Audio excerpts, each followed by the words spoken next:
বন্ধু বান্ধবরে দেখা দেখি একটা দুইটা টান, সেই টানেতে পইরা গেল আমার মন প্রাণ। বন্ধু বান্ধবরে দেখা দেখি একটা দুইটা টান, সেই টানেতে পইরা গেল আমার মন প্রাণ। ডাল ডাল ডাল রে বাবা, ডিব্বা বড়া ডাল, পুলিশরে মাইরে বাবা, সরকার দেয় গাইল। ডাল ডাল ডাল রে বাবা, ডিব্বা বড়া ডাল, পুলিশ দে মাইরে বাবা, সরকার দেয় গাইল। গানটা শেষ করার আগে পেছন থেকে কারো ডাক চলে আসে।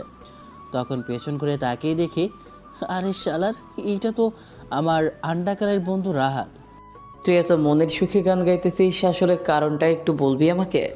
বিষয় তেমন কিছু না বন্ধু, বড় ভাইয়ের বিয়ে, সেই খুশিতে নাচবো না। কি বলছিস তুই? বিয়ে? মানে হঠাৎ করে তোর বড় ভাইয়ের বিয়ে ঠিক করে ফেলেছে কে?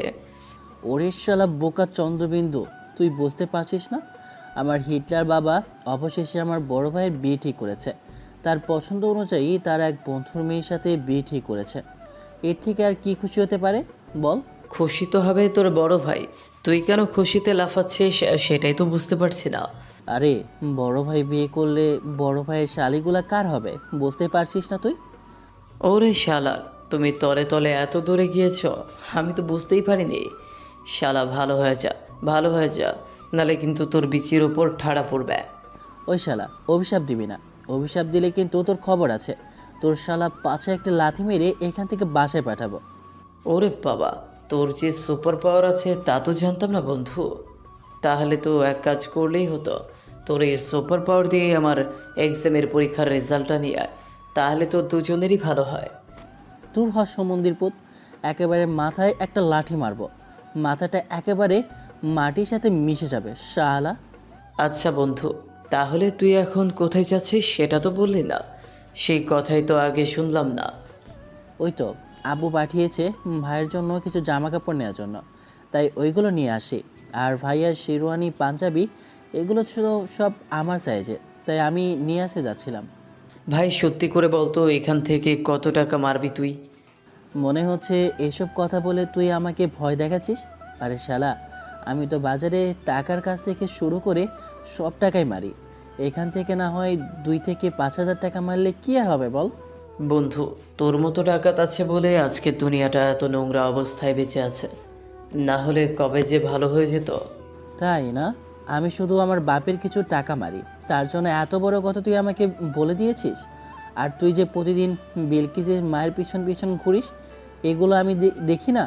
শুধু একটা মাত্র জরিনাকে পটানোর জন্য এগুলো কি সব কিছু মিথ্যা নাকি? আমার কানে যা আছে সব জানি আমি, আর আমাকে জ্ঞান দিচ্ছিস? আরে ভাই, আমি তোকে জ্ঞান দিব? আমার মাথায় কয়টা আছে বল, আমি তোকে জ্ঞান দিতে যাব? তুই হচ্ছিস আমার বড় ভাই, এমন ধরনের কথা বলে না, মানুষ সম্মান নষ্ট হয়ে যাবে। শালা, যার নেই মান সে আবার খোঁজে সম্মান। তোকে একটা লাথি মেরে এখান থেকে বের করব। চল, বেশি কথা না বলে নিজের পছন্দ করে ভাইয়ের জন্য পাঞ্জাবি শেরওয়ানি কিনে নেই। আচ্ছা ঠিক আছে, চল। আমি আর রাহাত আমরা দুজন শপিং মলে গেলাম ভাইয়ের জন্য কিছু কেনাকাটা করার জন্য। বড় ভাইকে আব্বু পাঠিয়েছে সেলুনে সেভ হওয়ার জন্য। আপনাদেরকে তো আমি আমার পরিচয়টাই দিলাম না। আমি আবির, পরিবারের ছোট সন্তান। আজকে শপিং করছি আমি আমার বড় ভাইয়ের জন্য, কারণ আজকে আমার বড় ভাইয়ের বিয়ে, আবার আমার আব্বুর বন্ধুর মেয়ের সাথে। আব্বু ছোটবেলার বন্ধু, আমি ওনাকে কখনো দেখিনি। শুনেছি শহরের মধ্যে ওনার নাকি অনেক বাড়ি গাড়ি অনেক কিছু আছে। আমরা গ্রামে থাকি, তাই আমি তেমন কিছুই জানি না। আর বিয়েটা হচ্ছে গ্রামের মধ্যে, তাদের জমিদার বাড়ি, ওখানে নাকি তার বিয়েটা হবে। তারা শহর থেকে এসেছে, ভাবি নাকি অস্ট্রেলিয়া থেকে পড়াশোনা শেষ করে এসেছে। উনি তাহলে আমার থেকে 4 বছরের সিনিয়র হবে। বন্ধু, এখান থেকে কি কি জিনিস দিব পছন্দ কর, তোর ভাই জিনিস তো আবার তোর সাইজের হয়ে যাবে। তোর পছন্দ অনুযায়ী মেয়েদের তো আবার রুচি ভালো আছে, তোর ভাই তোর পছন্দ পছন্দ করবে, সমস্যা নেই। আমি আর রাহাত আমরা দুজন কিছুক্ষণ ধরে শপিং করলাম। শপিং মল থেকে বের হওয়ার পর তখনই ফোনটা বেজে ওঠে। ফোন স্ক্রিনে তাকিয়ে দেখি আব্বু কল করেছে। ফোনটা রিসিভ করতেই, আবির, তুই এখন কোথায় আছিস? কেন আব্বু? আমি তো এখন ওই যে তুমি তো পাঠালে আমাকে শপিংয়ের জন্য, ওখানেই তো আছি। কেন, কোনো সমস্যা হয়েছে নাকি? ইমিডিয়েটলি এখন ওই বাসায় তোর খুবই প্রয়োজন আছে, কারণ এখানে একটা বড় সমস্যা হয়ে গেছে। যত তাড়াতাড়ি সম্ভব। বুঝলাম না কি হয়েছে। তখনই আমার এমন অবস্থা দেখে আমার বন্ধু রাহাত ডাক দিয়ে বলে ওঠে, কি রে, কি হয়েছে? কি চিন্তা করছিস বুঝতেছি না। কি আবার ভাবতেছিস? হয়েছে কি? বুঝলাম না কি হয়েছে। আব্বু কল করে বলল কি জানি সমস্যা হলো, বাসায় যেতে হবে। কি আবার হয়েছে তা তো বুঝতেছি না। এমন কি হলো যার জন্য আমাকে যেতে বলল? তোর বড় ভাই বাসায় গিয়েছে কিনা কল করে দেখতো। মানে তোর কথা তো বুঝতে পারছি না। বড় ভাই এখানে বাসায় যাওয়া না যাওয়ার বিষয় আসছে কোথা থেকে? বড় ভাই তো সেলুনে গিয়েছে। আসলে তোকে কথাটা বলবো বলবো কিন্তু বলা হচ্ছিল না। ভেবেছিলাম হয়তো বা ভুল, কিন্তু এখন কেমন যেন না আমার মনে একটা সন্দেহ বাসা বাঁধতে লাগছে। তার জন্যই তো কথাটা বলছি। আরে ভাই, এত ভূমিকা না করে বল তো আসল বিষয়টা। তোর কথা তো কিছুই বুঝতেছি না। আসল বিষয়টা বল, হয়েছেটা কি?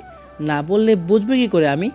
আরে আমি কয়দিন আগে আমাদের ভার্সিটির ফারজানা আপুর সাথে দেখেছিলাম তোর ভাইকে একসাথে ঘোরাঘুরি করতে। তাই আমি ভাবছি ওনার সাথে আবার কোনো রিলেশনে যায়নি নাকি শুধু বন্ধুত্বের সম্পর্ক, তাই আমি বুঝতে পারছি না। মানে কি ভাই, তুই এই সময় এই কথাটা বলছিস কেন? এর আগে কথাটা বললে কি হতো? আর ভাইয়া যদি কারোর সাথে রিলেশনে যায় তাহলে কথাটা আব্বুকে বলেনি কেন? অবশ্য আমি আর ভাইয়া আব্বুকে ভীষণ ভয় পাই। আব্বুর কথায় আমরা উঠি আর বসি, কারণ আব্বু যে আমাদের হিটলার বাবা, তাই জন্য কিছুই বলতে পারি না। কিন্তু এটা তো একদমই ঠিক না, কারণ এটা তো উচিত বলে আমার মনে হচ্ছে না। তোর ভাইয়ের জীবন মরণ নিয়ে এটা বিষয়, এটা সারা জীবনের একটা সম্পর্ক। এখানে কোনো হেয়ালি করলে চলবে না। তোর ভাই জীবন নিয়ে আছে আর তোর ভাই এইসব বিষয় শেয়ার করবে না, সেটা কি করে হয়? ভাই, তুই অযথা এগুলো ভাবছিস কেন? আমি ভাইয়াকে কল করছি। আমি ফোন দিলাম, কিন্তু ভাইয়ের ফোন দেখি বন্ধ। বুঝলাম না কি হয়েছে। তখন ভাবলাম হয়তো ফোনে চার্জ নেই। গতকালকে তো অনেক রাত ধরে জেগেছিল। তাই আমি রাহাতের উদ্দেশ্যে বলি, আরে মনে হয় ভাইয়ের ফোনে চার্জ ছিল না, তাই ফোন বন্ধ আছে। সমস্যা নেই, শুধু শুধু এইসব জিনিস চিন্তা করবি না তো হারামজাদা। একেবারে মেন পয়েন্টে দিব একটা লাথি। এইসব জিনিস শুধু শুধু চিন্তা করে আমার নিজের মাথায় খারাপ করেছিস। আচ্ছা ঠিক আছে বাবা, এখন বেশি কথা না বলে চল তোদের বাসায় যাই। আর আমি এটা বুঝলাম না, হঠাৎ করে তোর আব্বু এত তাড়াহুড়া করে বিয়েটা দিচ্ছে কেন? এমন কি এত জরুরি যে এখনই? আরে আমি জানি নাকি, এতটুকু জানি তাদের বন্ধুত্বের মধ্যে একটা কথা হয়েছিল যে তার মেয়ের সাথে তার ছেলের বিয়ে দিবে। সে কথা রাখার জন্য আজকে এই বিয়ের সিদ্ধান্ত তাদের। ভালো হয়েছে, এখন চল সামনে একটা রিক্সা নিয়ে বাসায় চলে যাই। আমি আর রাহাত আমরা বিয়ের শপিং করে বাসার ভিতরে প্রবেশ করে দেখি আম্মু, আব্বু, আরও বাসার আত্মীয় স্বজন, মেহমান অনেকেই একসাথে বাসায় বসে আছে। কারো মুখে কোনো কথা নেই। আমি শপিংগুলো আম্মুর হাতে দিলাম। আম্মু এগুলো একপাশে রাখলো। আমাকে দেখে আব্বু ডাক দিয়ে বলে ওঠে, আবির, আমি কখনো তোমার কাছে কিছু চাইনি। আজকে আমি তোমাকে একটা কথা বলবো। তোমাকে কথাটা রাখতে হবে। তোমাকে আমার মান সম্মান বাঁচাতে হবে। আব্বুর কথা কিছুই তো বুঝে উঠতে পারছি না। আব্বু কি বলছে আর কি সব বা আমাকে বলতে চাচ্ছে, আমার মাথায় কিছুই ঢুকছে না। তখন আব্বু আবারও আমার উদ্দেশ্যে বলে ওঠে, আবির, তোমাকে এই বিয়েটা করতে হবে। তোমাকে ওই মেয়ের সাথেই বিয়েটা করতে হবে, কারণ আব্বু কিছু বলল না, চুপ করে রইল। যখন আমি আম্মুর উদ্দেশ্যে বলে উঠি, আম্মু, আব্বু এসব কী বলছে? আমাকে বিয়ে করতে হবে মানে? ভাইয়া, ভাইয়া কোথায়? তোর ভাইয়া এখানে নেই। মানে কিছুই তো বুঝতে পারছি না। ভাইয়া এখানে নেই মানে কি বলছে সব? কিছুই তো বুঝতেছি না। তোর ভাইয়া একটা চিঠি লিখেছে, এই দেখ। তোর ভাইয়া বলেছে ও এ বিয়েটা করতে পারবে না। ও নাকি একজনকে ভালোবাসে। ও পালিয়েছে। ও আমাদের ছেড়ে চলে গিয়েছে। ও আর এ বিয়েতে রাজি নেই। আম্মু, তাহলে কি আমাকে বিয়েটা করতেই হবে? তোমরা ওদেরকে বলে দাও যে জামাই ভেগে গিয়েছে। আমি বুড়া মেয়েকে বিয়ে করতে পারবো না। ও আমার থেকে 3 বছরের সিনিয়র। আমি তা জানি না। তোর আব্বু সিদ্ধান্ত নিয়ে ফেলেছে বিয়েটা তোকে করতে হবে, কারণ এখানে তোর আব্বুর মান সম্মান জড়িয়ে আছে। আমি এখানে কিছুই বলতে পারবো না। আর তুই তো তোর আব্বুকে চিনিস। তোর আব্বু এক কথার মানুষ। সাপ সাপ বলে দিয়েছে ওকে আর কখনো তার পুত্র সন্তান হিসাবে মেনে নেবে না। ওকে ত্যায্য সন্তান করেছে তোর আব্বু। তুমি জানো না আমরা কখনো আব্বুর সামনে কথা বলতে পারি না। আব্বু যা বলে তাই মেনে নিই, কিন্তু আমি আব্বুর সামনে কথা বলবো কি করে? আমার তো আব্বুর সামনে গেলে হাঁটু কাঁপে। আর আব্বু আমাকে এমনভাবে বলছে যে কথাটা আমি না বলতে কখনোই পারবো না। তুমি বলো গিয়ে। এই নিয়ে পাঞ্জাবি আর শেরওয়ানি তুই এখানে পরবি না, বিয়ে করবি না, তোর ইচ্ছে। আমি বলতে পারবো না। তোর যা ভালো লাগে তুই তাই কর। আমি কিছুই জানি না, তোর ইচ্ছা। আম্মু তো কথাটা বলেই চলে গেল। এখন আমি কি করব? আমার তো বসে বসে কান্না করা ছাড়া আর কোনো উপায় নেই। আল্লাহ গো, তুমি আমাকে কোন বিপদের মধ্যে ফেলেছ? আমার তো এখন চোখ দিয়ে পানি পড়তেছে। মাবুদ, তুমি আমাকে এই ঝামেলার মধ্যে কেন ফেললে? আমার তো এখনই বুক ভরে কান্না আসে। তখনই আমার বন্ধু রাহাত এসে বলে ওঠে, আরে বন্ধু, তুই কান্না করছিস কেন? এখন তো তোর খুশির দিন। তোর এতদিনের স্বপ্ন পূরণ হতে যাচ্ছে। তুই শালা 25 বছর কোলবালিশ নিয়ে ঘুমাতে এখন বউ নিয়ে ঘুমাবি। এর থেকে খুশির কি হতে পারে বন্ধু? তোর শাড়িগুলো আমার। এতদিন ভেবেছিলাম যে তোর জন্য আমি মেয়ে পটাতে পারি না। এখন দেখবি আমার ডজনে ডজনে মেয়ে আসবে। আমার এখন কষ্টে কান্না আসে, আর তুই এখানে এসেছিস মজা করার জন্য? হারামজাদা, পিছন দিয়ে একটা বাস দিয়ে দিব শালা। মজা করার জায়গা পাস না, তাই না? ভালো কথা বললে দুনিয়ায় কোনো দাম নেই রে ভাই। তোকে ভালো কথা বলছি আজকে, তাই এমন পরিস্থিতি যে আর ভালো কথা বলবো না। তোর এই বালের কথা শোনার সময় নেই হারামজাদা। বেশি কথা বলবি না, একেবারে দিব একটা মেন পয়েন্টে। থাক ভাই, তুই আমার সম্পদ নিয়ে পড়ে থাকিস না। জিনিসটা আমার অনেক মূল্যবান। আমার এখনো বিয়ে শাদী করিনি। আজ গরিব বলে বন্ধু তুমিও চলে গেলে। নাটক কম করো প্রিয়। তুমি বিয়ে করছো, তুমি গরিব বলে কেন? তুমি তো এখন বউ পাচ্ছ। আমার কপালে তো এখনো জুটছে না। আমি টেনশনে আছি যে কিভাবে অত্যাচারে আমাকে পড়তে হয়। সিনিয়র মেয়েদের খুবই অত্যাচার। ওরা সব সময় তাদের জুনিয়র জামাইকে ধরে ধরে পেটায়। আল্লাহ গো, আমার এইটুকু শরীরে আমাকে যদি একটা মার দেয়, আমি কই যাব? পারবো না আমি বিয়েটা করতে। কি হলো আবির, তুই কি এখনো রেডি হসনি? আব্বুর কথা শুনেই তো ভয়ে আমি পাঞ্জাবি আর শেরওয়ানি পরে রেডি হয়ে। আমরা সবাই তোর জন্য অপেক্ষা করছি, তাড়াতাড়ি আয়। আব্বুর কথা শুনেই তো ভয়ে আমি পাঞ্জাবি আর শেরওয়ানি পরে রেডি হয়ে নিলাম। আব্বুর কথা শুনে আমি রেডি হয়ে নিচে আসলাম। এরপর আমরা সবাই বরযাত্রী কনের বাসায় যাওয়ার উদ্দেশ্যে রওনা দিলাম। ভাই, তুই আমাকে কোন ঝামেলার মধ্যে ফেলে দিলি? আজকে তোর জন্য বলির পাঠা আমাকে হতে হচ্ছে। বন্ধু যখন বউ হয়ে আমার বাড়ির সামনে দিয়ে রঙ্গ করে হাইটা চায়, ও আমার বুকটা ফাইটা চায়। শালা, পাছায় একটা লাথি মারবো। চুপ করবি তুই? কোনো কথাই বলবি না। তোর মুখ থেকে কথাই শুনতে চায় না। শালা বলদ একটা। তোর জন্য আজকে এমন একটা ঝামেলার মধ্যে আমি পড়েছি। শালা, তোর কথা একেবারে কাজে লেগে গিয়েছে। তোকে বলেছে অগ্রিম কথা বলার জন্য? দুনিয়ার মধ্যে আসলেই ভালো মানুষের কোনো দাম নেই। ভালো কথা বলেছি তাই তোর গায়ে লেগে গিয়েছে। আমি তো সত্য কথাই বলেছি। এখানে আমার দোষ কোথায় ভাই? না ভাই, তোমার মতো ভালো মানুষ দুনিয়ার মধ্যে দুইটা নাই। তুমি খুবই নোংরা, ভদ্র এবং কি। ভাই, তুই আমার প্রশংসা করছিস নাকি আমার নামে বদনাম করছিস? থাক ভাই, তোর প্রশংসারও আমার কোনো প্রয়োজন নাই। আমরা সবাই একটা বড় বাড়ির সামনে এসে গাড়ি থামে। বাড়িটা দেখে মনে হচ্ছে জমিদারের বাড়ি, অনেক পুরনো বাড়ি। এটা হচ্ছে তাহলে আব্বুর বন্ধুর পুরনো বাড়ি। ওনারা তাহলে অনেক বড় লোক। তাহলে তাদের শহরের বাড়িটা কত বড় হতে পারে? কালকে হোটেল থেকে এসে ভেবেছিলাম যে বড় ভাইয়ের বিয়ে নিয়ে নাচানাচি করব, শালিদের সাথে অনেক ইটিস পিটিস করব। আর আজকে নিজেই বলির পাঠা হয়ে যাচ্ছে। আহারে বন্ধু, আমার মন খারাপ করে বসে আছে। কত না হাসি খুশি থাকতো। কই দেখ বন্ধু, কত সুন্দরী মেয়ে যাচ্ছে। তুই আর কি করবি? তোর তো বিয়ে, এরপর তো আর দেখতে পারবি না। আমি না হয় মন ভরে দেখি। তুই হারামজাদা, তোর উপর ঠাডা পড়ুক, তোর বিচির উপর ঠাডা পড়ুক, তুই কথাই বলবি না। আসলেই বন্ধু, তোর ভালো চাইলাম আর তুই আমাকে গালি দিচ্ছিস, অভিশাপ দিচ্ছিস। তোর ভালো হবে না। শালা, আমাকে একটা স্টেজে নিয়ে যায়। তখন দেখলাম আব্বু গিয়ে তার বন্ধুর সাথে কথা বলছে। বন্ধু কেমন আছো? তোমাকে তো ফোনের মধ্যেই সব কিছু বলেছি। আর হ্যাঁ, তোমার এই বিষয়ে কোনো অমত আছে নাকি? আরে কি সব বলছিস তুই? আমার ছোটবেলার বন্ধু, তোর সিদ্ধান্তে আমার সিদ্ধান্ত। আর সত্যি বলতে তোর ছেলেকে আমার খুবই পছন্দ। তোর ছেলে খুবই ভালো। বড় ছেলের তুলনায় আমার ছোট ছেলেকে বেশি পছন্দ। আমার যদি আর একটা মেয়ে থাকতো তাহলে আমি বরঞ্চ তোর ছোট ছেলের সাথেই বিয়ে দিতাম। তোর কথা শুনে আমি একটু খুশি হলাম যে তুই আমাকে ভুল বুঝিসনি, তুই রাগ করিসনি।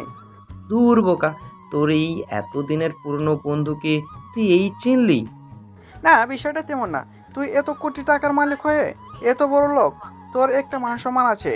তারপর হচ্ছে গিয়ে এখানে এসেছিস, ওদের সামনে একটা তোর মান সম্মান আছে, আর আমি চাই না। আর আমার বন্ধুর মান সম্মান, আমার আমার বন্ধুর কি করে এত বড় অসম্মান হতে পারে? আরে এখানে বসে থাকবি নাকি ভাবিরে নিয়ে ভিতরে চল, বাসার ভিতরে গিয়ে একটু হাওয়া বাতাস খা, এরপর গল্প করি। এখানে বাকি কাজগুলো করে ফেলুক ওরা। আচ্ছা ঠিক আছে, চল। দেখতে দেখতে বিয়ের কাজ সম্পন্ন হয়ে যায়। আজকে আমার বাসর রাত। যেদিন আমি এখানে হাসি খুশি আনন্দ করব ভেবেছিলাম, আজকে সেদিন আমার কোরবানি হয়ে গেল। কেউ কি ভাবতে পেরেছে আজকে আমার সাথে বিয়ে হয়ে যাবে আমার হবু ভাবির সাথে, যাকে আমি আগামীকালকেও ভাবি বলে ডাকবো। আজকে তার সাথে আমার বিয়ে হয়ে গিয়েছে। এসব কথা ভাবতে তো নিজের কষ্ট লাগছে। কি ভাই, নিজের পছন্দ অনুযায়ী বিয়ে করব, কিন্তু হলোটা কি? ভাইয়ের জন্য যে মেয়েটা ঠিক করা হয়েছে তার সাথে আমার বিয়েটা হয়ে গেল। এইসব ভাবছি আর চোখ দিয়ে পানি পড়ছে। তখনই পেছন থেকে, কিরে এখানে বসে আছিস কেন মন খারাপ করে? কি করবি দেখ, এখানে তোর বাবার মান সম্মান আছে। তুই যদি বিয়েটা না করতি তাহলে হয়তো বা তোর আব্বুর মান সম্মান এখন হারাতে হতো। আমি এসবের জন্য মন খারাপ করছি না, কিন্তু মেয়েটা সিনিয়র, যদি কিছু করে। ওরে শালা, তুই তো বাসর ঘরে যাওয়ার আগে বিড়ালের মতো কথা বলছিস।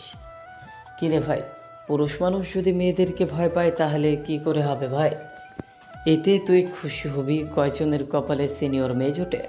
এমন যদি আমার হতো তাহলে তো ভাই আমি লুঙ্গি ডান্সে নাচানাচি শুরু করতাম। ঢং করিস না ভাই, আল্লাহ পাক যা রেখেছে কপালে তাই হবে। তুই তো তোর মনের সুখে আছিস, কারণ অনেকগুলো আমার শালি পেয়েছিস। শালা, তোর কপাল যদি আমার কপাল হতো তাহলে কতই না মজা হতো। নাটক কম করো প্রিয়। তুমি যে ভার্সিটির মধ্যে সবগুলো মেয়ে ক্রাশ তা আমি ভালোই জানি। কতগুলো মেয়ে তোর পেছনে পড়ে আছে, একটা মেয়েকেও কি তুই নিজের প্রেমের কথা বলেছিস?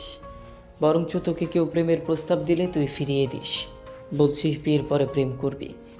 এখন তো একটা সিনিয়র মেয়ে পেয়েছিস, তাহলে সমস্যা কি? সমস্যা নেই, কিছুদিন পর আমি হোস্টেলে চলে যাব, তখন যা ইচ্ছা হোক, সমস্যা নেই। তোর তো শুনলাম কিছুদিন পর আবার এক্সাম আছে, তাহলে তো তোকে তাড়াতাড়ি যেতে হবে ঢাকায়। আমি এতটুকু খোঁজখবর নিয়ে শুনেছি তুই যে ইউনিভার্সিটিতে পড়তেছিস, তো শ্বশুর বাড়ি ওখানে কাছাকাছি, আর শুনেছি তাদের নাকি অনেক বড় বাড়ি। আর ঢাকা শহরের মধ্যে তারা প্রায় 15 থেকে 20টার মতো বাড়ি দিয়ে রেখেছে বাসা ভাড়া হিসেবে। আর তাদের অনেক বড় কোম্পানি। সব কিছু শুনে বুঝতে পারলাম ভাই তোর জীবন তো সেটেল হয়ে গেল। মানুষের এসব জিনিসের প্রতি আমার বিন্দু পরিমাণ লোভ নেই। আল্লাহ পাক যা দিয়েছে তাতেই আমি শুকরিয়া। আমাদের কথার মাঝে তখনই আম্মু ছাদের উপর উঠে আমাদের দুজনের উদ্দেশ্যে বলে ওঠে, কি ব্যাপার, তোরা দুজন এখানে উঠে গল্প করছিস?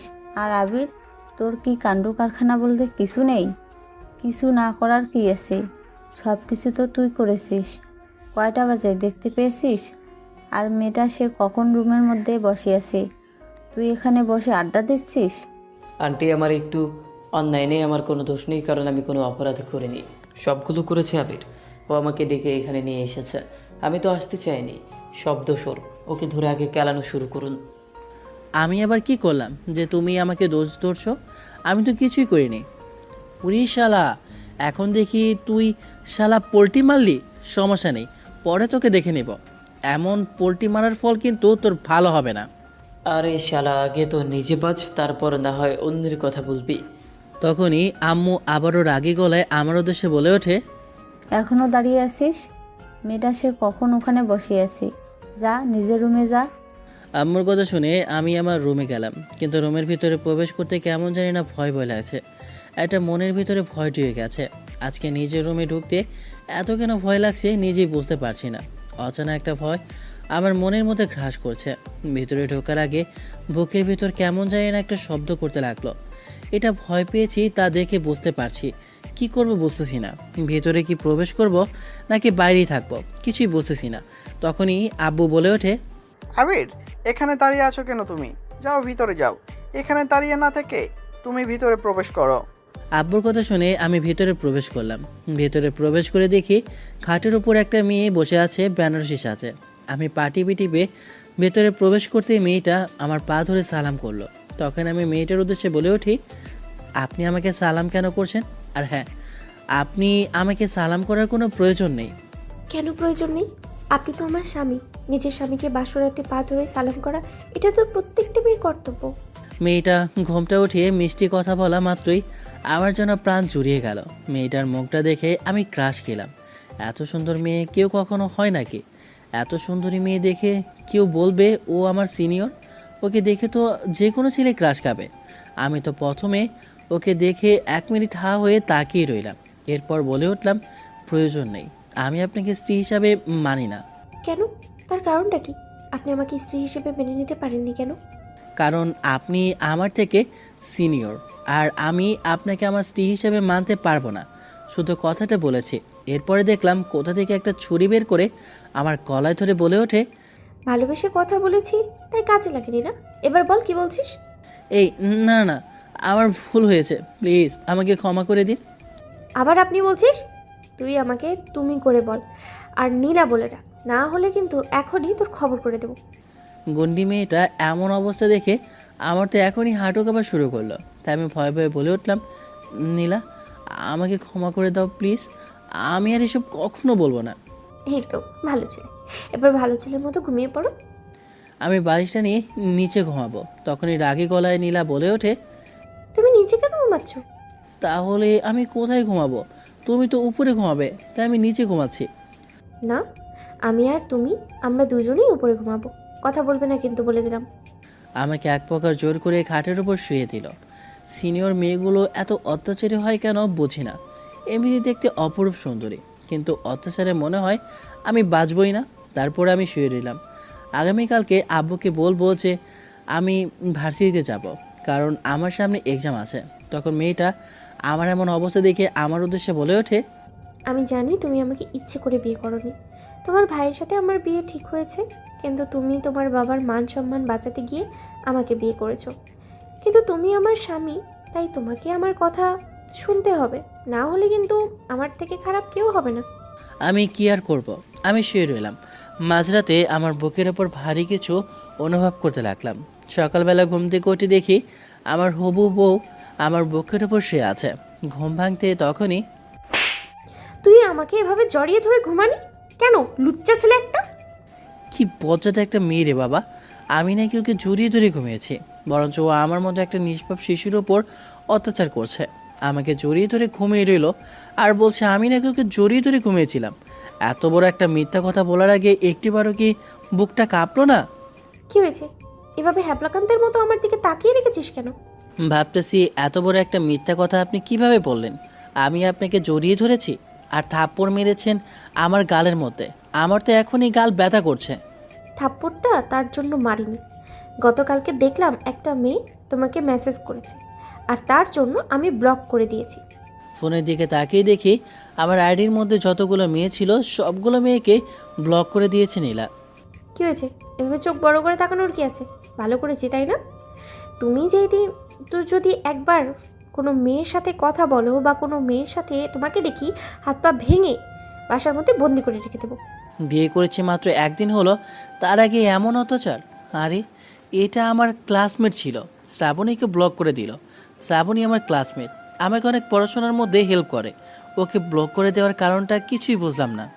তুমি ওর সাথে কথা বলতে পারবে না। ও কেন, কোনো মেয়ের সাথেই তোমার কথা বন্ধ। যদি কথা বলো তাহলে কিন্তু তোমার খবর আছে। কি শুরু করলো কিছুই তো বুঝলাম না। তখনই আমি বলে উঠি, আপনি বললে আমি আপনার কথা শুনবো কেন? আব্বু দেখো, শুনে যাও, তোমার ছেলে নাকি আমার কথা শুনবে না।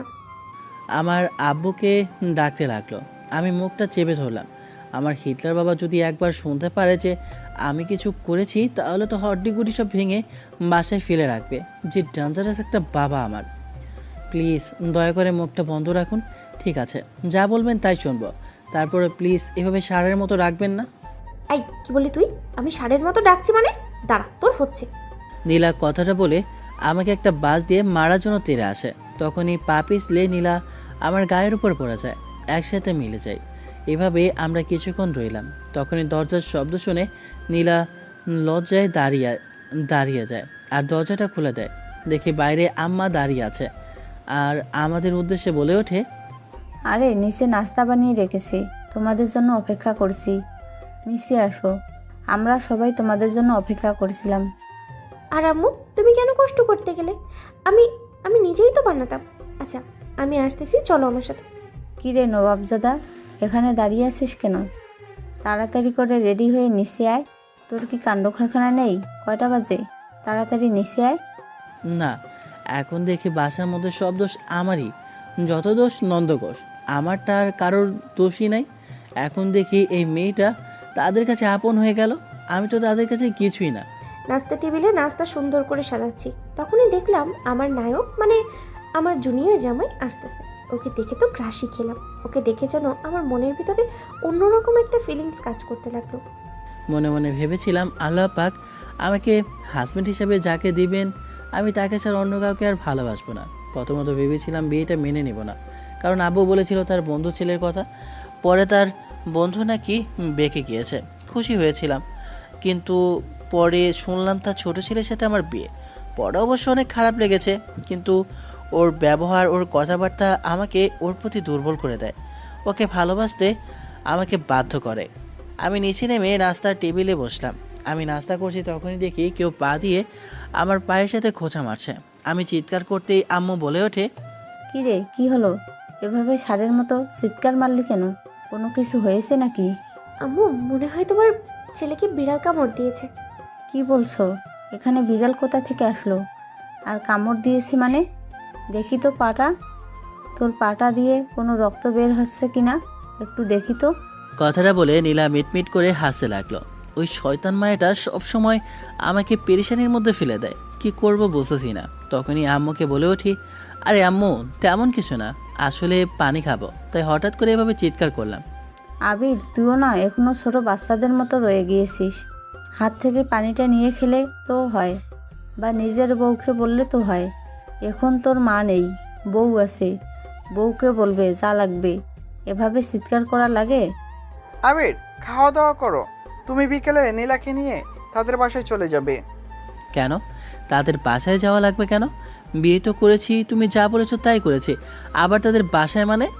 এটা আমাদের রীতি। বিয়ের পর নিজের স্ত্রী নিয়ে শ্বশুর বাড়ি যাওয়া এবং শ্বশুর বাড়ির জন্য বাজার করে নিয়ে যাওয়া। মানে কি? আমি এগুলো পারি নাকি? আব্বু, তুমি এগুলো কি বলছো?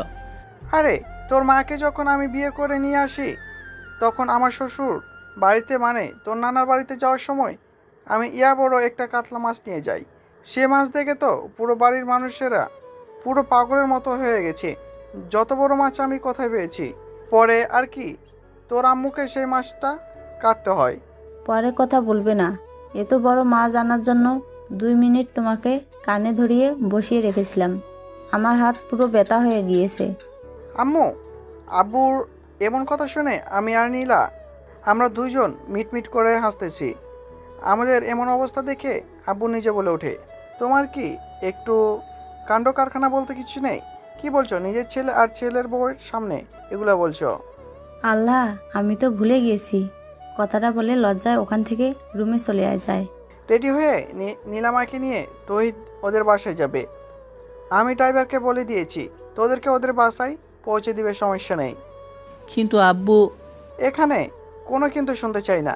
যাবে মানে এটাই ডিসিশন ফাইনাল, আর এটা আমাদের রীতি। আর কোনো বাড়তি কথা বলতে চাই না। নাস্তা করে আমি রুমে চলে গেলাম। কি আর করব, মন খারাপ করে নাস্তা খাচ্ছি। নীলা তো মিটমিট করে হাসতে লাগলো।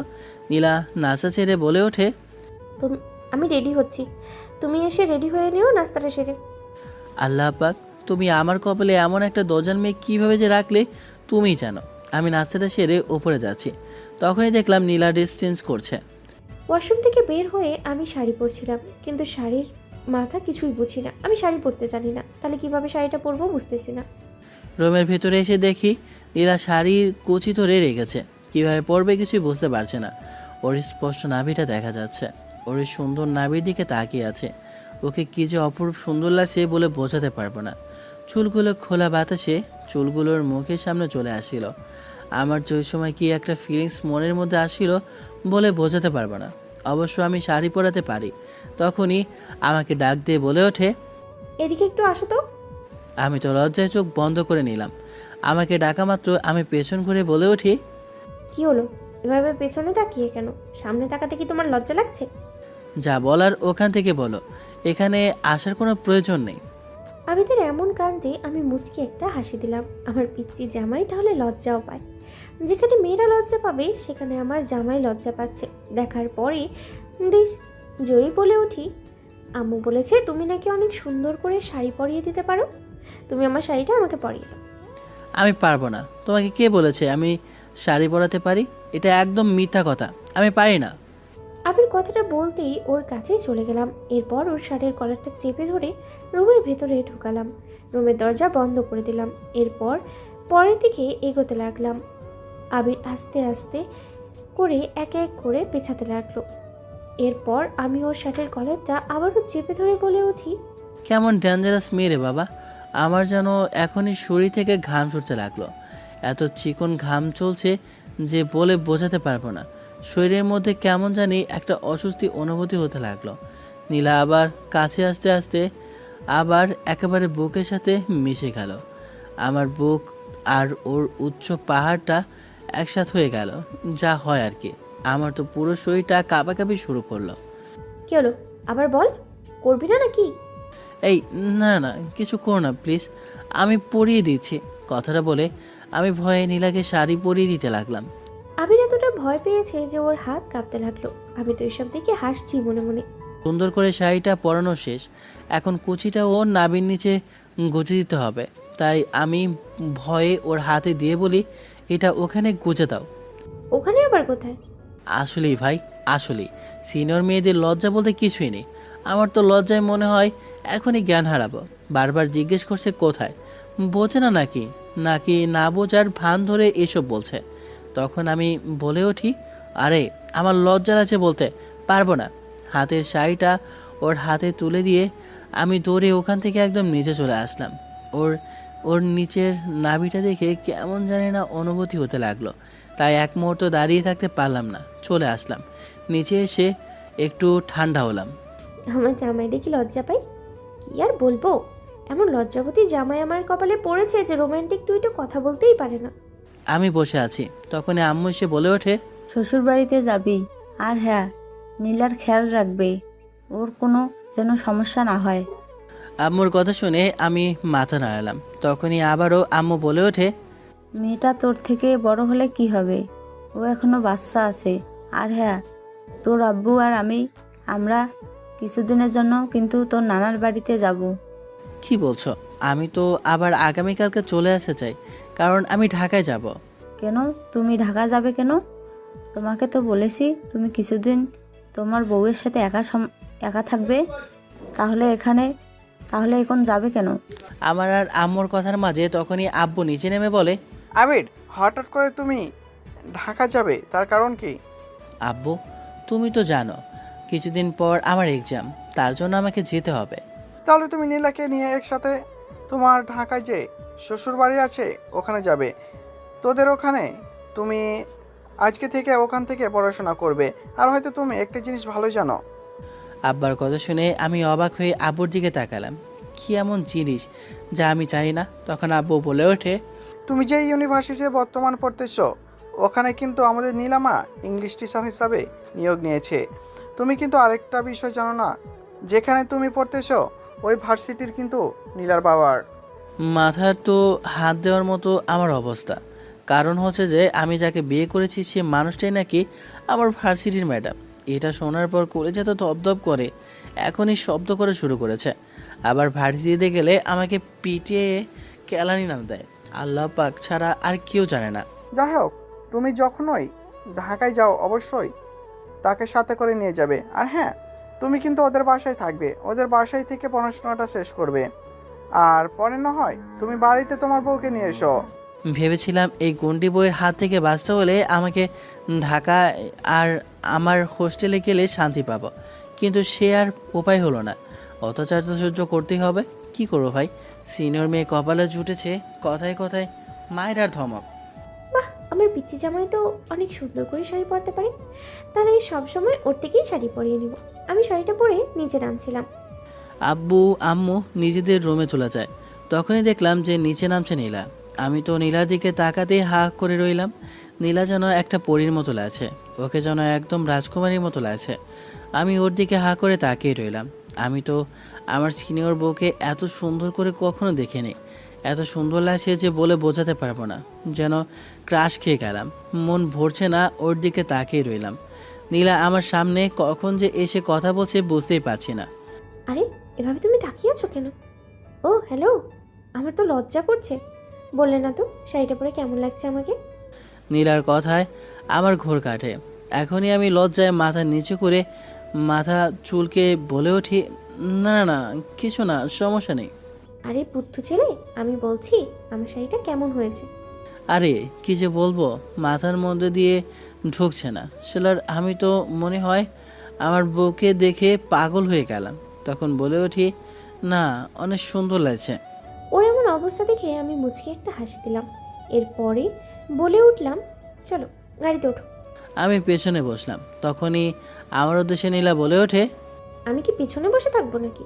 মনে হচ্ছে আমি তোমার ড্রাইভার। তুমি কি পিছনে বসে থাকবে নাকি? মনে হচ্ছে আমি তোমার ড্রাইভার আর তুমি আমার মালিক। আমি তোমাকে ড্রাইভ করাচ্ছি। শয়তান মেয়ে একটা। সুন্দর করে বললে তো হয় যে সামনে আসার জন্য, তাই কেয়ার করে সামনে আসলাম। সামনে এসে বসতেই তখনই নীলা আমার সিট বেল্টটা লাগিয়ে দিতে ওর পুরো চুলগুলো আমার মুখের সামনে চলে আসলো। কি একটা ঘ্রাণ বের হচ্ছে বলে বোঝাতে পারবো না।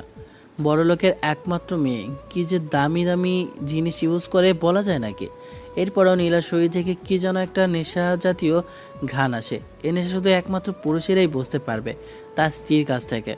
কি হলো, এভাবে তাকিয়ে রইলে কেন? কিছু না, গাড়ি চলতে লাগলো। তখনই দেখলাম মাঝপথে একটা ফুচকার দোকান। গাড়িটায় ব্রেক করে দিল নীলা, আর বাচ্চাদের মতো আমার হাত ধরে বাহানা করে বলে ওঠে, ওই প্লিজ, আমি ফুচকা খাবো, আমাকে ফুচকা নিয়ে দাও। ছি, ফুচকা? ফুচকা আমি খাবো না। ফুচকা এগুলো একদম বাজে খাবার। এগুলো যারা বানায় ওদের হাত ভালো না। ওরা পাছায় হাত দিয়ে চুলকে এরপর ফুচকা বানায়। কথাটা বলা মাত্রই আমাকে মারলে কেন? আমি কি করলাম? আমি তো সত্য কথাই বললাম। আসলেই মেয়েদেরকে একটা জিনিস বললে সব সময় রাগ করে। যদি ফুচকার কথা বলি তারা এতটা রাগ করে কেন জানিই না। আরেকটি বার যদি বলো ফুচকা এমন, তাহলে কিন্তু তোমার খবর আছে। কি আর করার আছে, বাধ্য হয়ে ওই পিচ্ছি মেয়েটার সাথে যেতে হলো। আমি তো পিচ্ছি কিন্তু সিনিয়র। কথাবার্তা একদম পিচ্ছিদের মতো, যেন একটা বাচ্চা আমার সামনে কথা বলছে। কি আর করার, এই বাচ্চা মেয়েটার বাহানা আমাকে মনে হয় পূরণ করতেই হবে। ফুচকাগুলো দেখে তো আমার বেশ ভালোই লাগছে। নীলা একে একে 5টা বাটি শেষ করে দিল। আমি তো ওর দিকে তাকিয়ে রইলাম। তখনই নীলা বলে ওঠে, কি হলো, খাবে নাকি? কথাটা বলে আমি হাঁ করে আবিরের মুখে একটা ফুচকা ঢুকিয়ে দিলাম। নীলা আমার মুখে একটা ফুচকা দিয়ে দিল। ভাই রে, ফুচকার মধ্যে এত ঝাল আমি মনে হয় জীবনেও দেখিনি। আমি ঝালে আমার মুখটা যেন পুড়ে যাচ্ছে। আবির দেখে ঝালে পাগলের মতো হয়ে যাচ্ছে। কি করব বুঝে উঠতে পারছি না। আমি দূরে চলে গেলাম গাড়ির ওইখানে। দেখলাম ওখানে পানি নেই। আমি পানি খুঁজতে লাগলাম, কোথাও পানি নেই। গাড়ির সামনে এসে খুঁজে দেখি পানি পাচ্ছি না। শালার পানির জন্য পাগল হয়ে যাচ্ছি। পানি এখন কোথায় পাবো?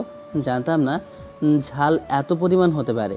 কি করে এত পছন্দ করে এই ঝাল ফুচকা আল্লাহ জানে। মেয়েরা খেতেও পারে।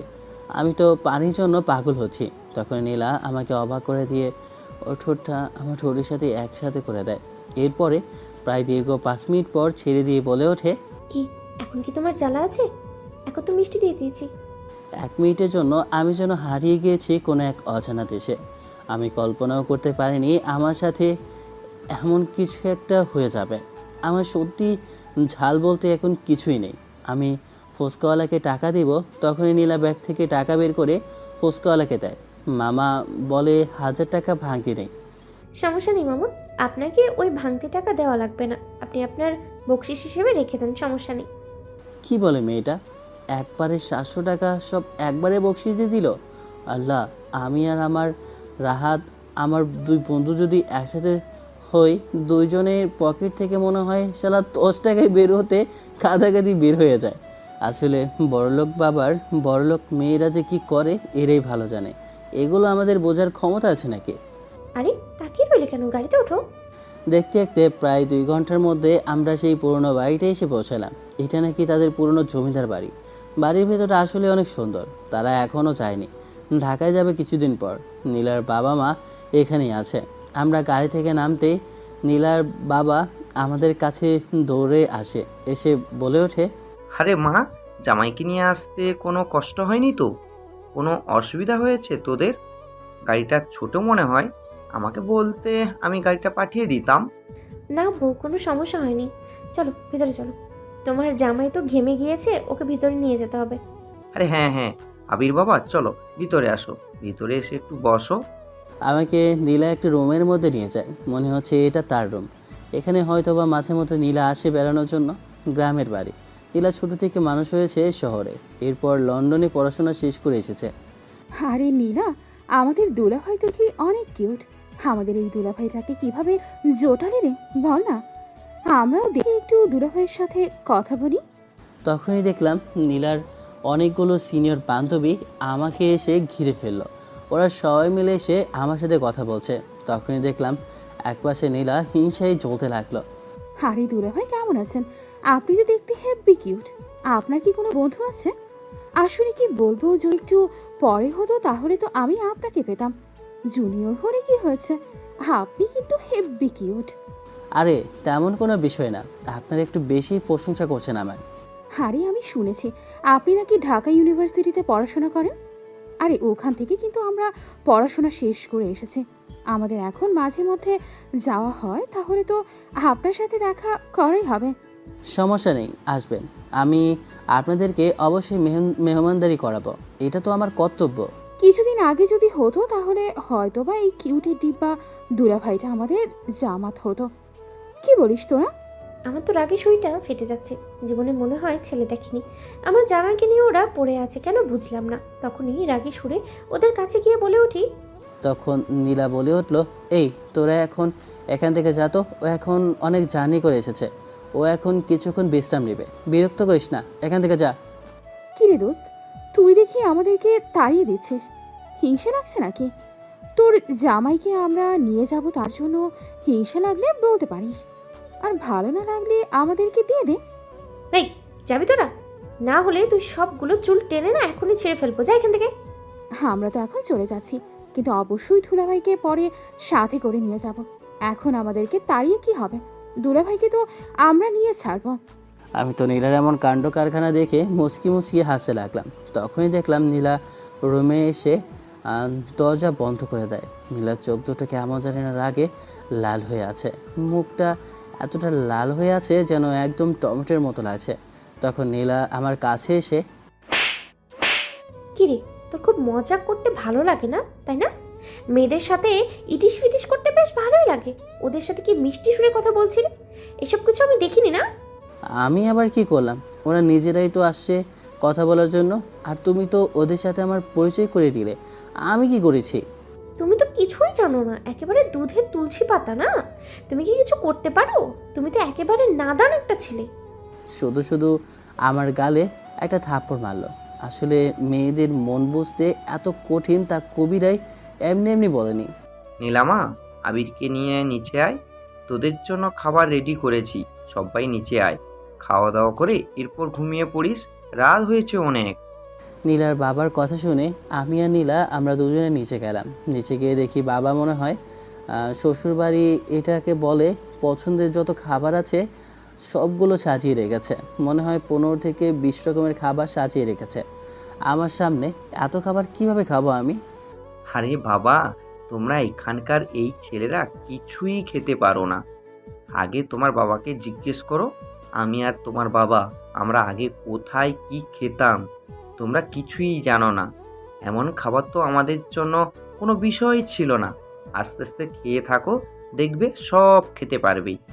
আমি একটু একটু করে সব কিছু থেকে কিছুটা খেলাম। আমার তো পেট ভরে গেল। আমি খাওয়া দাওয়া শেষ করে রুমে আসলাম। রুমে আসতে তখনই আমাকে দেখে নীলা বলে ওঠে, তুমি আজকে সোফায় ঘুমাবে, তুমি আজকে খাটে আসতে পারবে না। যা বাবা, এসেছি দেখেছি ভালো, এখন দেখি খারাপ হয়েছেটা কি বুঝলাম না। এদের মন বোঝা বড়ই কঠিন। যাও এখান থেকে, কোলবালিশ নিয়ে সোফায় ঘুমাও। এখন দেখো কেমন মজা মেয়েদের সাথে এইভাবে কথা বলা, হেসে হেসে, তাই না? ঠিক আছে, এখন শাস্তি দিয়েছি, ভালো হয়েছে না? কি আর করার আছে, মেয়েটা রাগ করে আছে আমার ওপর। আমি আর কি করেছি? আমি সোফায় ঘুমিয়ে পড়লাম। মধ্যরাতে কিছু ভারী অনুভব করলাম। মনে হলো কেউ আমার বুকের ওপর শুয়ে আছে। আমিও তাকে চেপে ধরে শুয়ে রইলাম। হাই, কি হলো? ঘুম থেকে ওঠো, সকাল হয়ে গিয়েছে। সকালবেলা ঘুম ভেঙে দেখি আমার সামনে দাঁড়িয়ে আছে একটা রূপসী নীলা। ভেজা চুল আমার সামনে দাঁড়িয়ে আছে। চুলগুলোর পানি আস্তে আস্তে বেয়ে আমার গায়ে পড়ছে। আর ভেজা চুলে নীলাকে যে হেব্বি লাগছে বলে বোঝাতে পারবো না। আমাকে দেখে সামনে ড্রেসিং টেবিলের নিচে নিজের চুলগুলো ঠিক করছে।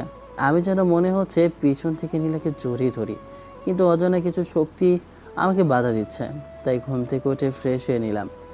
তাহলে বাবা, তোমার আমাদের এখানে কেমন লাগছে?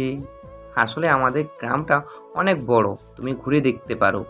আসলে আঙ্কেল, আমাকে চলে যেতে হবে ঢাকায়, কারণ আমার তো সামনে এক্সাম। তাহলে তো তোমাকে আমি আমার কাছে রাখতে পারছি না।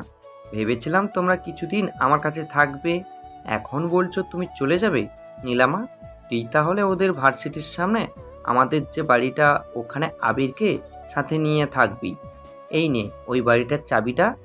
আমরা কিছুদিন পরে ওইখান থেকে ঢাকায় যাব, তখন না হয় তোদের সাথে আমাদের দেখা হবে। ঠিক আছে বাবা। কথাটা বলে নীলার বাবা ওখান থেকে চলে যায়। ভেবেছিলাম একা আমি ভার্সিটিতে যাব আর হোস্টেলে গিয়ে একা একা থাকবো। এখন দেখি তা হচ্ছে না। খাওয়া দাওয়া করে রেডি হয়ে নিলাম। এরপর নীলাকে নিয়ে ঢাকা যাওয়ার উদ্দেশ্যে রওনা দিলাম। আব্বুকে বলে দিয়েছি, আব্বু যাওয়ার জন্য অনুমতি দিয়েছে। হালকা বাতাস, মিষ্টি বাতাসে প্রিয় মানুষটার সাথে ভ্রমণ করার যে একটা আনন্দ, সে আনন্দ আর মনে হয় পৃথিবীতে অন্য আর কোনো জিনিসের মধ্যে নেই। এসব বলতে বলতেই আমাদের বাড়ির সামনে এসে পৌঁছায়। এরপর আমি আর আবির আমরা দুইজনেই বাড়ির ভিতরে প্রবেশ করি। আমার পুরো শরীরটা কেন জানি না ব্যথা করছে, ভালো লাগছে না। আমি ঘুমিয়ে পড়লাম। বাহিরে আমরা খাওয়া দাওয়া করেছি, তাই আর খাওয়া দাওয়া করা লাগলো না। মনে হচ্ছে নীলার বাবা অনেক আগেই রুমটা সুন্দর করে সাজিয়ে রেখেছে, তাই রুমের মধ্যে কোনো কিছু নেই। সব দিক থেকে সুন্দর করে সাজানো আছে, সব কিছু পরিপাটি করা। তাই আমি রুমে এসে শুয়ে পড়লাম। মনে হলো কেউ আমার ঘাড়ের মধ্যে আলতো নরম হাত দিয়ে টিপে দিচ্ছে। মনে হচ্ছে এটা তুলোর মতো নরম। কি একটা অন্যরকম শান্তি লাগছে বলে বোঝাতে পারবো না। এতটা শান্তি লাগছে যে বেশ ভালোই লাগছে আমার কাছে। আমি কখন যে ঘুমিয়ে গেছি বলতেই পারবো না। সকালবেলা ঘুম ভেঙে যায় একটা কলে। ফোনের স্ক্রিনে দেখি রাহাত কল করেছে। তখনই চোখ পড়ে নীলার দিকে। নীলা এখনও ঘুমিয়ে আছে। নীলাকে যেন একদম ঘুমন্ত পরীর মতো লাগছে। ওর দিকে তাকিয়ে আছে। মনে হচ্ছে গতকাল রাতে ও আমার ঘাড়ে টিপে দিয়ে প্রচুর পরিমাণ হাত ব্যথা হয়ে গিয়েছে, তাই হাতগুলো ধরে শুয়ে আছে বাচ্চাদের মতো। ওর কপালে একটা আলতো করে চুমু খেলাম। কি আমি যেন ওর প্রতি দুর্বল হয়ে যাচ্ছি। মাথায় একটা থাপড় মেরে নিজেকে নিচেই পড়লাম। ফোনটা রিসিভ করতেই রাহাত বলে ওঠে, ওরে চান্দু, তুমি নাকি বিয়েতে রাজি না? সিনিয়র বউ, এখন দেখি শালা নিজেই ভার্সিটিতে আসছিস না। আমি কবে ঢাকা চলে এসেছি তোর কোনো খবর নেই। বউকে নিয়ে তুমি শালা হানিমুন করছো, সামনে তোমার এক্সাম আর তোমার কোনো চিন্তা নেই। আব্বে, আমি আজকে ঢাকা আসছি। আমি ভার্সিটিতে আসবো আজকে।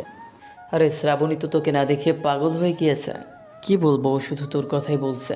আমি আর কিছু বলতে পারলাম না। আমি তো তোর বিয়ের কথা জানালে মনে হয় আমাকে ওখানে পিটিয়ে মারবে। আচ্ছা ঠিক আছে, আমি ভার্সিটিতে আসছি। কথাটা বলে রেডি হয়ে আমি ভার্সিটি রওনা দিলাম, নীলাকে কিছু না জানি। অবশ্য নীলাও তো ওখানে টিচার হিসেবে নিয়োগ নিয়েছে। ওর সাথে আমার ভার্সিটিতে দেখা হতে পারে। ক্যাম্পাসের এক কোণে বসে আছে রাহাত। আমাকে দেখে বলে ওঠে, না ভাই, সব কিছু ঠিক আছে। এখন তো নতুন বউ পেয়েছিস, আমাদেরকে ভুলে যাবে এটাই স্বাভাবিক। নতুন নতুন বিয়ে করলে মানুষ যে এইভাবে পরিবর্তন হয় তোকে দেখে চেনা দরকার। আহারে বন্ধু, আমার কত যে ভালো ছিল, এখন দিন দিন পাল্টে যাচ্ছে। শালা, বিষয়টা তেমন না। বিষয়টা হচ্ছে গিয়ে আমার বউ আমাকে বাসা থেকে বের হতে দিয়েছে না। তাহলে আমি কি করব?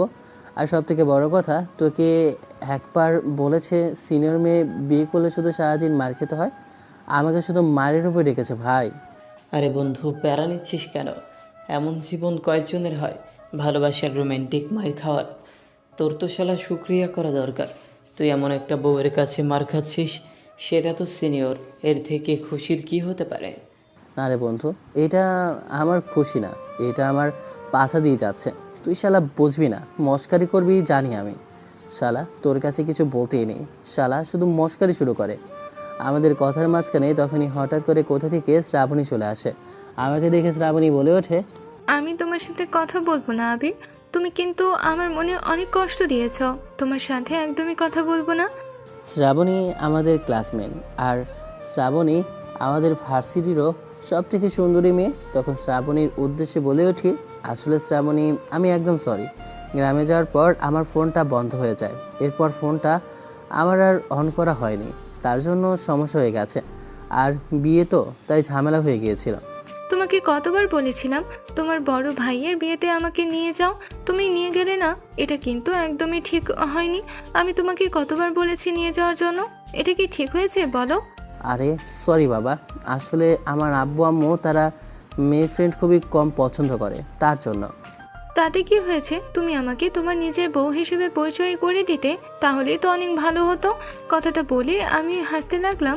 আর আমি তো আবিরকে শুরু থেকেই ভালোবাসি, কিন্তু কথাটা বলতে পারছি না ভয়ে। শ্রাবণীর কথায় আমি একটা মুচকি হাসি দিলাম। আমি কেন জানি না বুঝতে পারছি শ্রাবণী আমার প্রতি দুর্বল, কিন্তু আমার দুর্বল হয় একদমই ঠিক না। আমি এখন বিবাহিত, আমি অন্য একজনের। আমি ওকে কখনো অন্য চোখে দেখিনি, শুধু বন্ধু হিসেবে দেখেছি। ও এমন ধারণা করলে তো তা সম্পূর্ণ ভুল। আচ্ছা, তোরা দুজন কি এখানে বসে গল্প করবি নাকি ক্যান্টিনে চল, খাওয়া দাওয়া করতে হবে? আজকে আমি খুশি, কারণ আমার বেস্ট ফ্রেন্ড আবির এসেছে, তাই আজকে আমার তোমাদের সবাইকে ট্রিট দেব। আমি যা ইচ্ছে তাই খেতে পারো। তাহলে তো আজকে কোনো কথা নেই, খাওয়া হবে। আসলে শ্রাবণী সব সময় আমাদেরকে খাওয়ায়, আজকে মনে হয় অনেক বেশি খাওয়াবে, তাই আর মিস করে যাবে না। হরমজাদা, তুই হচ্ছিস একদম বাঙালি জাত, যা পাস তাই খাস। আমি যদি আলকাতরা ফ্রিতে দেই তাও খেয়ে ফেলবি। চুপ কর শালা, বেশি কথা বলবি না। না বলে চল ক্যান্টিনে চাই খাওয়া দাওয়া করতে। ক্যান্টিনে বসে আমরা সবাই খাওয়া দাওয়া করলাম। এরপর শ্রাবণী বলে ওঠে, আচ্ছা তোমরা বসো, আমি একটু ফ্রেশের দিকে আছি। আর ওখানে আমার দুটো বান্ধবী বসে আছে, আমি ওদের সাথে একটু দেখা করে আবার আসতেছি। ওদের সাথে আমি পরামর্শ করতেছি যে আজকে আমি আর মিস করব না। আমি আমার এতদিনের পুরনো কথাটা বলে দেব। মনের মধ্যে যে পুরনো কথাটা আজও বেঁধে রেখেছি, সে কথাটা বলে দিতে চাই। এগুলো আমি ওদের সাথে বলতেছি, তাই একটা গোলাপ ফুল নিয়ে নিলাম। আজকে ভার্সিটি শেষে আবিরকে প্রপোজ করব। আরে ভাই, বুঝতেছি না এমন কেন লাগতেছে, মনের ভিতরে একটা ভয় লাগছে। আরে কিসের ভয়? আরেকটা জিনিস লক্ষ্য করলাম, তুই লক্ষ্য করেছিস কিনা বুঝছি নাই। আমি কিন্তু ঠিকই বুঝলাম যে শ্রাবণী তোর প্রতি কেমন যেন দুর্বল। আমার তো তেমন মনে হচ্ছে, এমন কেন মনে হচ্ছে তা তো বুঝতে পারছি না। কিন্তু আমার মনে হয় শ্রাবণী তোকে ভালোবাসে। আরে সেটা হয় নাকি? আমি এখন বিবাহিত, তার থেকে বড় কথা আমি এখন নীলাকে ভালোবেসে ফেলেছি, যাকে গ্রহণ করতে পারবো না, কিন্তু তার প্রতি এখন দুর্বল হয়ে গিয়েছে। আমার প্রথম ভালোবাসা এখন সে। আমি প্রথমে একবার বলেছিলাম নিজের স্ত্রী ছাড়া অন্য কাউকে ভালোবাসতে পারবো না, বিয়ের পরে ভালোবাসবো। তাই এগুলো আমাদের কখনো সম্ভব না। তাহলে বেচারিকে আগে থেকে জানিয়ে দেওয়া ভালো না যে তুই এখন আর সিঙ্গেল নেই, এখন বিবাহিত হয়ে গিয়েছিস। পরে আবার অঘটন ঘটলে সমস্যা হতে পারে। আমরা দুজন কথা বলছিলাম, তখন পেছন থেকে মিষ্টি কণ্ঠে কে একজন ডাক দিয়ে বলে ওঠে, আরে দুলাভাই, আপনি এখানে হঠাৎ করে? আপনাকে তো এখানে দেখার কথা না, এখানে পেয়ে গেলাম, তাহলে তো ভালোই হলো। পেছন ঘুরে চমকে উঠলাম, কারণ পেছনে দাঁড়িয়ে আছে নীলার বেস্ট ফ্রেন্ড। আরে আপনি আপু, আপনি এখানে আমাদের ভার্সিটিতে? ছি দুলাভাই, আপনি আমাকে আপনি করে বলছেন কেন? আপনি জুনিয়র এবং সিনিয়র যেটা হন না কেন, আপনি তো আমার দুলাভাই। এটা কিন্তু একদমই উচিত হয়নি আপনার। আমি মাথা চুলকে একটা মুচকি হাসি দিলাম। তখনই দেখলাম নীলার বান্ধবী ফারজানা আমার কাছে এসে আমার উদ্দেশ্যে বলে ওঠে, শেষ করে এসেছিলাম, এখানকার ইউনিভার্সিটির মধ্যে প্রিন্সিপাল হচ্ছে আমার বাবা, আর বাবা বলেছে প্রিন্সিপালের দায়িত্বটা আমি পালন করার জন্য, তাই কি আর করব। তখন রাহাত আমার কানে কানে এসে বলে ওঠে, ভাই, তুই তো দেখি সব দিক দিয়ে পেয়ে গেলি। এখন তো দেখি তোর শালি প্রিন্সিপালের জব করে। এখন আমাদের কোনো চিন্তাই নেই ভাই, প্যারা নিস না, ছিল। শালা চুপ কর, বেশি কথা বলিস না। আসলে বিষয়টা তেমন না, আমি তো এখানে আজকে প্রায় বলতে গেলে একটু আগে এসেছি। কি বলেন? আপনার স্ত্রী নীলার সাথে আসেননি? নীলা তো একটু আগে ভার্সিটিতে ঢুকেছে, ও মনে হয় কিছুক্ষণ পর ক্লাস করাবে। কি নীলা চলে এসেছে? কেন ভয় পাওয়ার কি আছে? আপনাকে বলেনি যে নীলা ইউনিভার্সিটিতে পড়ছে? আম্মু অবশ্য আমাকে বলেছে, কিন্তু আমার তো মনে ছিল না। এখন মনে পড়তে আমার তো কলেজে কাঁপতে শুরু করলো, কারণ ইউনিভার্সিটির মধ্যে যদি একবার শ্রাবণীর সাথে দেখে তাহলে কি অবস্থা করবে আল্লাহ জানে। আচ্ছা দুলাভাই, তাহলে আমি গেলাম। আমার অফিসের মধ্যে কোনো সমস্যা হলে অবশ্যই আমাকে জানাবেন, আমি অবশ্যই আপনার সাহায্য করব। ওখান থেকে চলে যাই। দেখলাম রাহাত হারামজাদা ফারজানার দিকে তাকিয়ে আছে। শালা লুচ্চামোর স্বভাব, আর ভালো হলো না। আবার তুই নিজে সিনিয়র মেয়ের দিকে তাকিয়ে আছিস, শালা তোর চোখ দুইটা তুলে নিব। সব কিছু বুঝলাম বন্ধু, কিন্তু একটা বিষয় এখনো বুঝতে পারছি না যে তোর বউ মানে আমাদের ভাবি এই ইউনিভার্সিটিতে কি করে। কি আর করবে, আমারে পাহারা দেওয়ার জন্য এসেছে। কোন মেয়ের সাথে কথা বলি নাকি, ও এখানে জব নিয়েছে, আমাদের ইংলিশ টিচার হিসেবে এসেছে। এখন দেখবি কেমন মজা। ওরে বাবারে, তাহলে কোনো সমস্যা নেই। ভাবি তোর নামে যত অপরাধ আছে, বিপদ আছে, সব তোর নামে তুলে ধরবো, আর মাঝখানে আমি ভালো হয়ে যাব। হারামজাদা মস্কারি করিস? দাঁড়া, এখনই তোর পদের দিবে একটা লাথি।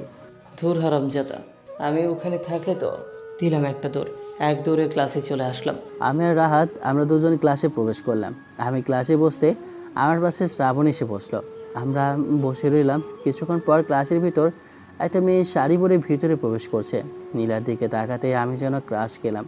ভালোভাবে তাকিয়ে দেখি মেয়েটা অন্য কেউ না, আমার নিজের স্ত্রী নীলা, সিনিয়র বউ। নীলাকে অসম্ভব সুন্দর লাগছে। ওর দিকে তাকানোই যাচ্ছে না, যেন পরীর মতো লাগছে। এমনিতেই আবির আমার মাথা গরম করে রেখেছে, তার উপরে আবার আরেকটা মেয়ে পাশে বসে আছে। এখন তো মনে হচ্ছে শরীরের মধ্যে যত রাগ আছে সব রাগ আবারও দ্বিগুণ হয়ে বেড়ে যাচ্ছে। তাই আমি ক্লাসে এসে বলে উঠি, হ্যালো এভরিওয়ান, আমি আপনাদের নিউ টিচার, আমি নীলা চৌধুরী। আমি তো ভয়ে শেষ।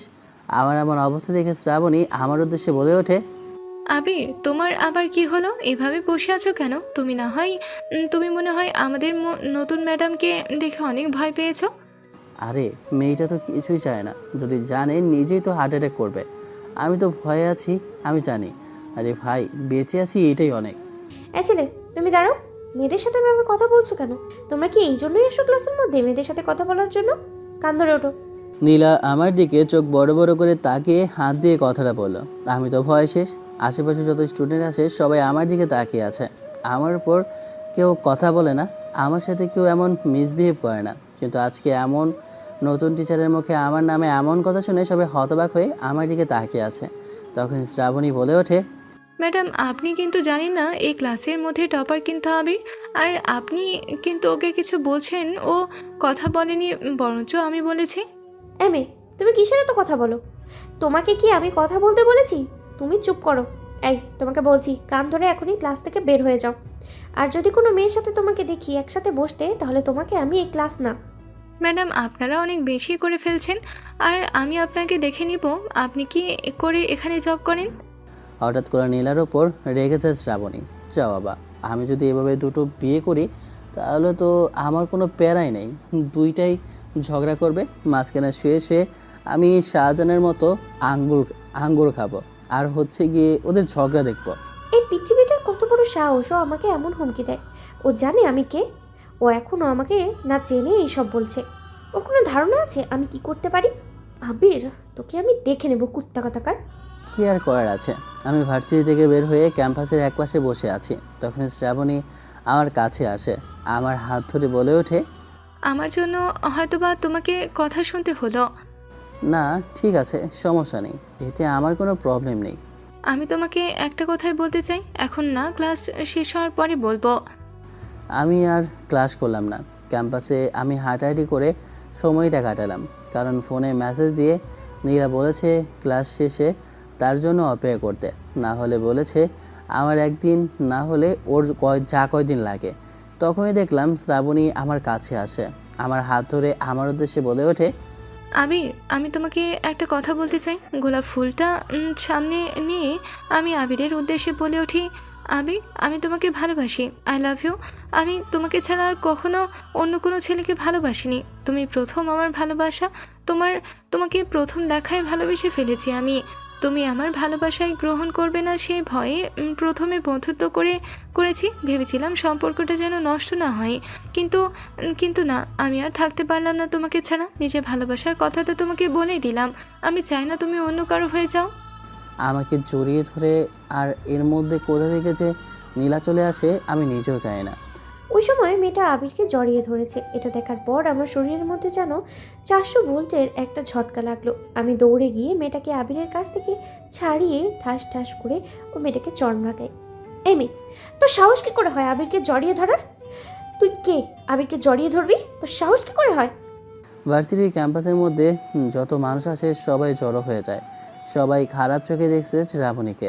এখন তো আমার রাগ হয়, তাই আপনি পেয়েছেনটা কি? হ্যাঁ, যা ইচ্ছা তাই করবেন? আবির আমাকে ঠাস করে একটা থাপ্পড় বসিয়ে দেয়। এটা দেখার জন্য মোটেও প্রস্তুত ছিলাম না। আমার যেন হৃদয়টা ভেঙেই যাচ্ছে। চোখ দিয়ে পানি পড়তে লাগলো। আমি এক মুহূর্ত ওখানে দাঁড়িয়ে থাকতে পারলাম না। সোজা দৌড়ে বাসায় চলে যেতে লাগলাম। শ্রাবণী আমার মুখের দিকে তাকিয়ে আছে। তখন ওর উদ্দেশ্যে বলে ওঠি, ক্ষমা করে দাও আমাকে। একটু আগে তুমি যাকে দেখেছো সে আমার স্ত্রী। কথাটা শুনে শ্রাবণী যেন কান্নায় ভেঙে পড়ল। আমি ওর দিকে আর তাকালাম না, সোজা বাসায় যাওয়ার উদ্দেশ্যে রওনা দিলাম। তখনই পেছন থেকে রাহাত ডাক দিয়ে আমার উদ্দেশ্যে বলে ওঠে, কিরে, এত তাড়াহুড়ো করে ক্যাম্পাস থেকে বের হয়ে যাচ্ছিস? কিছু হয়েছে নাকি? নাকি কোনো সমস্যা? আরে ভাই, সমস্যা তো একটা হয়ে গিয়েছে, ঘটনা অনেক বড়ই হয়েছে। তোকে সব কিছু খুলে বলছি। এরপর রাহাতকে সব কিছু খুলে বলি। সব কিছু শোনার পর তখন রাহাত বলে ওঠে, আরে ভাই, বলিস কি? তাহলে তো সমস্যা অনেক গুরুত্বপূর্ণ। এখন কি করে মানাবে ভাবিকে? ভাবি বুঝবে, আর এমনিতেই মেয়ে মানুষ অনেকটা একটু এগুলোর প্রতি সেন্সিটিভ থাকে। তুই আবার দেখিস আবার কোনো বিপদে পড়িস। ভাই তোর থেকে টেনশন আমার বেশি হচ্ছে। আল্লাহ জানে যে রাগে একটা মেয়ে অন্য কোনো কিছু করে দেয় নাকি। অবশ্য ভাইয়া যদি না পালিয়ে যেত তাহলে হয়তোবা নীলা আমার কপালে থাকতো না। আল্লাহ পাক হয়তোবা যার জুটি যার কাছে রেখে দিয়েছে তার সাথে বিয়ে হয়েছে। এসব কথা ভাবার মধ্যে তখনই দেখলাম আব্বু কল। আব্বু ফোনটা হঠাৎ করে এখন করলেও তার কারণটা বুঝলাম না। আবার নীলা কিছু বলেনি তো, এইসব ভেবে আমি ফোনটা রিসিভ করলাম। তখন আব্বু বলে ওঠে, আবির, বোমা কেমন আছে? তুমি এখন কোথায়? জি আব্বু, সে ভালো আছে। ও তো এখন বাসায় গিয়েছে, ভার্সিটিতে ক্লাস করিয়ে চলে গেল। চলে গেল মানে? তুমি সাথে করে নিয়ে যাওনি তাকে? তুমি একা একা ওকে রেখে চলে গেলে? বুঝলাম না, তুমি বোমাকে সাথে করে নিয়ে গেলে না কেন? না আব্বু, আসলে আমার একটু কাজ ছিল কলেজের ভিতরে, তাই আসতে দেরি হয়ে গিয়েছিল। তাই তোমার বৌমা চলে গিয়েছে, আর আমাদের তো রান্না করতে হবে তার জন্য। খবরদার, যদি আমার নীলামায়ের কোনো সমস্যা হয় তাহলে কিন্তু তোমার খবর আছে। পা দুটো ভেঙে কিন্তু আমি একেবারে গাছের সাথে ঝুলিয়ে দিব। যাক, আল্লাহ বাঁচিয়েছে। আব্বু কিছু বলেনি নীলা। আমি গুটি গুটি পায়ে হেঁটে চলেছি বাসার উদ্দেশ্যে। একটু সময় পর বাসার সামনে এসে পৌঁছালাম। বাসার দরজা খোলা, তাই ভিতরে প্রবেশ করে দেখি কেউ নেই। আমি একটা রুমে গিয়ে দেখি আমার বাড়ির সাথে খ্যাতা সবগুলো রুম থেকে বের করানো অবস্থায়। স্যার বাকি রইল না আমার উপর কতটা রেগে আছে। আমার খ্যাতা আর বালিশ সবটা আমার রুম থেকে বের করে দেয়। কথা বলছিল, মনে হচ্ছিল নিজের মুখে কথা বের হচ্ছিল না, চোখ দিয়ে পানি পড়ছিল। একটু তাকিয়েছিলাম, দেখলাম চোখ দুটো লাল হয়ে আছে, একদম মরিচের মতো। মনে হয় প্রচুর কান্না করেছে। কি করব বোঝানোর তো সে সুযোগ দিচ্ছে না। আমি নিচে এসে দেখি আমার জন্য খাবার রান্না করেছে। খাবারগুলো আসলে অসাধারণ সুন্দর হয়েছে। নীলা যে এত সুন্দর করে রান্না করতে পারে জানতামই না। কি করব, ওর রুমের পাশে ঘুরছি, দরজা খুলছে না, তাই পাশের রুমে গিয়ে শুয়ে পড়লাম। কখন যে চোখ দুটো লেগে গেছে বুঝতেই পারিনি। ছাদে দাঁড়িয়ে আছি আর এক মনেই চোখের পানি ফেলছি। খুব কষ্ট হচ্ছে, কারণ প্রিয় মানুষটার অবহেলা আর সহ্য হচ্ছে না। সে যদি আমাকে ভালো না বাসে, তার যদি অসুবিধা হয়, আমি তার সিনিয়র, তাহলে তাকে আমি ডিভোর্স দিয়ে মুক্তি করে দেব। সে ওই মেয়েটাকে বিয়ে করে সুখে থাকুক। এমন খাটাস ছেলের সাথে আমি সংসার করব না। ঘুম থেকে উঠে দেখি বাবা সন্ধ্যা হয়ে গিয়েছে। ভাবছি আর নীলাকে আমি কষ্ট দিতে পারবো না। ওকে আমি আমার মনের সব কথা বলে দেব যে আমি ওকে ভালোবেসে ফেলেছি। এসব ভেবে ওর রুমে গিয়ে দেখি ওর রুমে নেই। পুরো বাড়ি খুঁজছি, কিন্তু কী ব্যাপার, আবার চলে গেল না তো। নীলাকে খুঁজে পেলাম না, তাই আমি ছাদে গেলাম। ছাদে গিয়ে দেখি নীলা এক কোণে দাঁড়িয়ে আছে আর নিজের চোখের অশ্রু ফেলছে। আমি পেছন থেকে ওকে জড়িয়ে ধরলাম। ও ভয়ে কেঁপে উঠল। তখনই, কে আপনি? এখানে আমাকে জড়িয়ে ধরেছেন কেন? আমি আমার বউকে জড়িয়ে ধরেছি, তাতে আপনার কি? কে আপনার বউ? আপনি ওই মেয়েকে ভালোবাসেন, ওকে নিয়ে থাকেন, আমার কাছে কেন এসেছেন? আমি কেন অন্য মেয়েকে ভালোবাসে যাব? আমি আমার বউকে ভালোবাসি। আমি এই পৃথিবীতে অন্য কোনো মেয়েকে চাই না, যদি আমার বউ আমার পাশে থাকে। কথাটা বলা মাত্রই যখনই নীলা আমার বুকের ওপর কয়েকটা ঘুষি মারতে মারতে কান্না করতে করতে বলে ওঠে, তুই আমাকে এত কষ্ট দিচ্ছিস কেন কুত্তা বেলায়? তুই আমাকে থাপ্পড় দিয়েছিস কেন? ও মেয়েটাকে জড়িয়ে ধরলি কেন? সরি বাবা, ও আমার শুধু জাস্ট ফ্রেন্ড ছিল, অন্য কোনো কিছু না। আর ওই সময় মাথা ঠিক ছিল না। না, আমি তোকে ক্ষমা করবো না। আমার এখান থেকে তুই চলে যা। আমি কান ধরে বসলাম আর নীলার উদ্দেশ্যে বললাম, তোমার এই জুনিয়র জামাইটা ভুল করেছে, ক্ষমা করে দাও বউ। আর কখনো এমন ভুল করব না। এই কান ধরেছি, আমি তোমাকে ভালোবাসি। তোমাকে ছাড়া আর অন্য কারো কথা ভাববো না, জীবনেও না, মরেও না। কথাটা শেষ করার আগে আমার ঠোঁটে চুমে খেলো নীলা। আমরা দুজন দুজনকে চুমো দিতে লাগলাম। আর কখনো যদি মরে যাওয়ার কথা বলো তাহলে কিন্তু আমি নিজে তোকে গলার টিপে মারবো, শয়তান একটা। নীলা আমার বুকে মাথা রেখে তাকিয়ে আছে ওই চাঁদের দিকে। নীলার ওই মুখটা যেন চাঁদের আলোতে আরও উজ্জ্বল করছে। ওই চাঁদের থেকেও যেন আমার এই সিনিয়র বইয়ের মুখটা সুন্দর লাগছে। তখন নীলা আমার উদ্দেশ্যে বলে ওঠে, এই জান, আমার না একটা বেবি লাগবে। তুমি যদি তা না দাও তাহলে কিন্তু আমি কান্না করবো। সেটা আবার কোথায় পাবো? দেখি পাওয়া যায় কিনা। পাওয়া যায় কিনা মানে? শয়তান ফাজিল ছেলে আমাদের নিজেদের বেবি চাই। সেটা কি করে? আমি তো জানি না।